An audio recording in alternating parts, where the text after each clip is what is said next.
Meaning of executioner. Executioner. Executioner. Executioner. Executioner.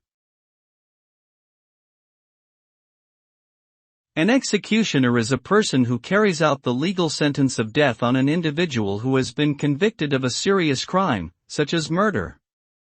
The act of execution involves killing the convicted person by a legally sanctioned method, which can include methods such as hanging, lethal injection, or electrocution, among others.